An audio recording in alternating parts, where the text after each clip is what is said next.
No casamento, os sogros ricos riram do pai do noivo por ser pobre, mas quando ele começou a cantar.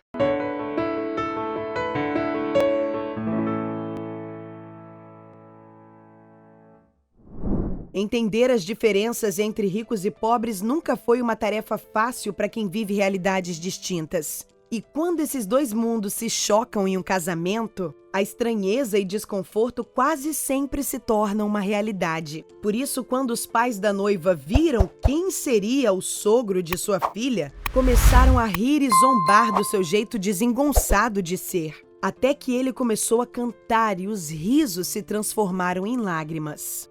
Grace era filha única de Richard, um rico advogado de Dallas, no estado do Texas. Quando o novo estagiário foi contratado para ajudar a moça, que já era uma advogada promissora na época, ninguém ainda sabia, mas além de um assistente, Grace estava conhecendo também o futuro marido, Marco. Marco era o oposto da filha do patrão, pelo menos se considerarmos somente a criação e a vida financeira. Enquanto Grace crescia frequentando as melhores escolas, viajando pelo mundo e sendo preparada para fazer parte do importante escritório do pai, Marco precisava dividir seu tempo de estudo com o trabalho complicado que tinha na manutenção de esgotos da grande cidade. Mesmo assim, Marco dava muito duro para ganhar o máximo de dinheiro que podia e estudar ao mesmo tempo, especialmente porque seu pai, um senhor chamado Lamar, há muito já não aguentava mais pegar trabalhos pesados e, desde que teve um problema nos dedos da mão esquerda, perdeu sua última alternativa de fazer o que mais sabia: tocar e cantar. O problema na mão do pai de Marco era por causa de uma paralisia que ele vinha sofrendo já há alguns anos. Paralisia essa que, além de afetar boa parte dos seus nervos, estava enrijecendo também sua face e seu pescoço. Desse modo, sempre que alguém olhava para o velho Lamar, a impressão que ele passava era de que estava sempre sorrindo de um jeito torto e meio peculiar, se assemelhando muitas vezes com uma careta. No início, quando a paralisia ainda não tinha progredido tanto, Lamar ainda se ajeitava em uma cadeira e usava sua bela voz para encantar as pessoas que frequentavam o Jazz Music Night, um bar onde ele se apresentava desde a mocidade e fazia uma renda extra com os cachês que ganhava. Marco sempre escutava histórias antigas sobre o pai, especialmente sobre as vezes que ele cantou e tocou com verdadeiras lendas da música americana que saíram de Dallas. Apesar de nunca ter feito um grande sucesso na vida, sua voz era muito requisitada para que ele pudesse fazer vocais de apoio e participações em um estúdio onde grandes estrelas gravavam. Na casa humilde daquela família, a música nunca rendeu grandes riquezas, mas todos que ali chegavam ficavam impressionados com a quantidade enorme de porta-retratos, onde Lamar posava ao lado de famosos com quem teve a honra de trabalhar. Quando começaram a namorar, Grace ficou encantada quando Marco finalmente teve coragem de apresentá-la aos seus pais. Ele tinha medo de que ela achasse sua vida simples demais, ainda mais que fazia pouco tempo que ele tinha largado o emprego na manutenção de esgotos da cidade. Só que, ao contrário do que o recém-formado advogado pensava, a moça foi toda elogios aos sogros fascinantes que a vida tinha lhe presenteado. E ela estava muito maravilhada ao ver tudo aquilo, pois por mais rico que seu pai fosse, em sua enorme casa de luxo não havia nada parecido com aquelas fotografias. Os pais de Marco também adoraram a nora que fazia tão bem ao seu filho. Em menos de 2 anos, eles já estavam dominando a maioria dos casos importantes do escritório e logo a vida do rapaz começou a mudar. Marco pôde pagar tratamentos que retardavam o atrofiamento dos nervos do pai e, além disso, pôde garantir o mínimo daquilo que eles precisavam para viver com dignidade, inclusive os remédios da mãe. Com o tempo, a prosperidade do casal refletiu na mudança de vida de Marco. Como precisava manter uma boa imagem para garantir a permanência dos clientes mais ricos, ele precisou se mudar para um apartamento em uma zona mais nobre e também frequentar os eventos e locais onde os ricos costumavam ir, pois o escritório exigia que ele sustentasse um status para estar sempre à frente da concorrência. Marco descobriu que aquele mundo era pura selvageria. Depois que ele começou a namorar a filha do patrão, a cobrança sobre o seu trabalho foi triplicada, pois agora ele precisava provar que não estava conquistando tudo o que tinha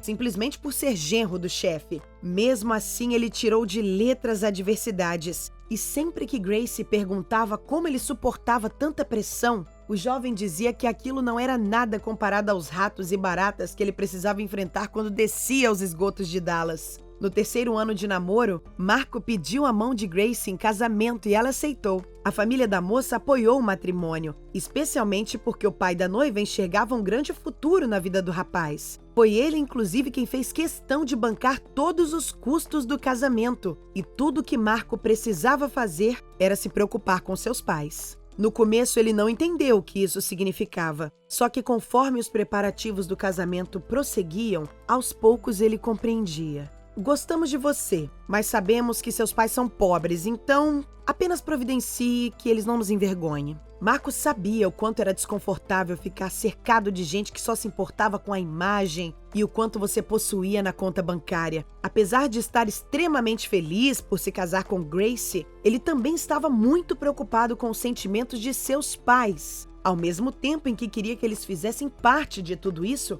não queria ver nenhum ricaço menosprezando ou ignorando as pessoas que ele mais amava. Ele sabia que se algo assim acontecesse, as coisas poderiam sair do controle e estragar o grande dia. Por isso, antes de a data marcada chegar, Marco explicou todo o contexto para seus humildes pais, que disseram que não fariam nada para envergonhá-lo na frente do sogro rico. Mas eu nunca disse que teria vergonha de vocês. Marco explicou com paciência para seus pais. A única coisa que estou dizendo é que quero que vocês preparem seus corações para ficar no meio daquela gente. Se dependesse de mim, esse casamento aconteceria aqui mesmo, na igreja da nossa rua. Quanto mais o tempo passava, mais a paralisia nos nervos enrijecia a face de seu pai. Mesmo assim, o sorriso retorcido no rosto do velho foi uma das coisas mais emocionantes que Marco já tinha visto em sua vida. Assim, ele pediu licença do trabalho e ficou ao lado deles até o dia do casamento chegar. A cerimônia foi montada com tudo que tinha de mais luxuoso no estado do Texas. Estátuas de gelo,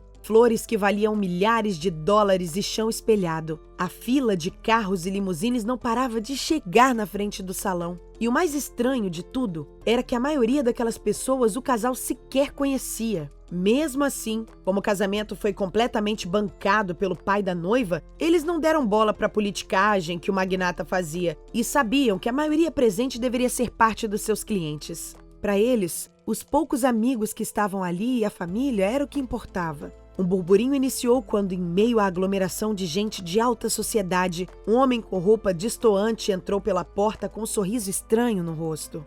Os pais de Gracie primeiro ficaram espantados com a presença do sujeito, e quando notaram que ele era o pai de Marco, até tentaram disfarçar, mas ainda assim ficaram o tempo todo olhando na direção do velho Lamar e cochichando sobre a sua paralisia facial. Marco entrou com sua mãe, que usava um vestido alugado por ele, e quando viu o pai sentado no banco da frente sozinho, entre vários homens de terno, sentiu seu coração se apertar com a simplicidade de suas vestes. Ele sabia que aquela forma de se vestir era como seu velho se sentia à vontade, e por mais que soubesse que todos estavam rindo e comentando a respeito de sua aparência, Marco sentia-se feliz por ter seu pai presente no dia mais importante de sua vida. A cerimônia prosseguiu conforme o roteiro. Durante a festa, os risos e comentários sobre o pai do noivo começaram a incomodá-lo de verdade. Marco estava a ponto de largar a mão de Gracie e caminhar até a roda de figurões onde o Richard e a esposa e muitos de seus clientes imitavam o jeito que o rosto de Lamar contorcia-se como se fosse um sorriso. Quando o noivo deu os primeiros passos para tirar satisfações e defender o pai, ele foi surpreendido com a voz de seu velho saindo das caixas de som do salão.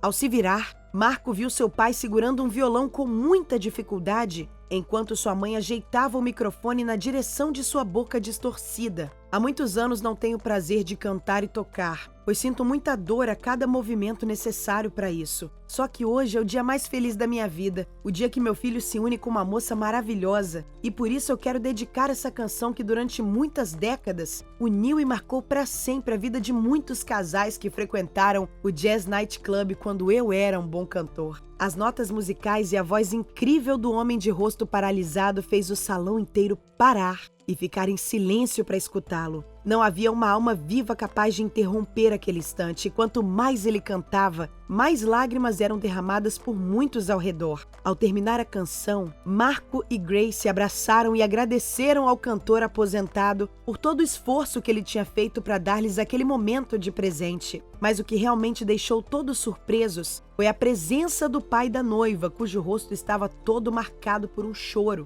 Ele segurou com calma a mão de Lamar e sorriu para sua filha e para o seu genro. Preciso confessar que quando o senhor entrou por aquela porta com suas roupas coloridas e baratas, eu tive a mesquinha atitude de fazer piada com a sua aparência. Quero me ajoelhar diante de todos e pedir perdão pelo que eu fiz, pois eu não sabia que estava diante de alguém tão importante em minha vida. Ninguém entendeu quando o rico advogado se ajoelhou e beijou a mão de Lamar, exceto sua esposa. Depois de passado alguns minutos, as famílias se reuniram em uma mesa e Richard finalmente explicou sua atitude. No início dos anos 80, quando eu ainda estava montando o escritório dessa cidade, minha esposa e eu passávamos pelos momentos mais difíceis de nossas vidas. Eu tinha acabado de falir em outro empreendimento e também tinha perdido meus pais. Estava à beira da loucura e depressão e quase abandonando a mulher que hoje tem ao meu lado. Foi no Jazz Night Club que eu encontrei um pequeno refúgio na época, e quando o senhor começou a cantar essa canção, eu não pude resistir à lembrança.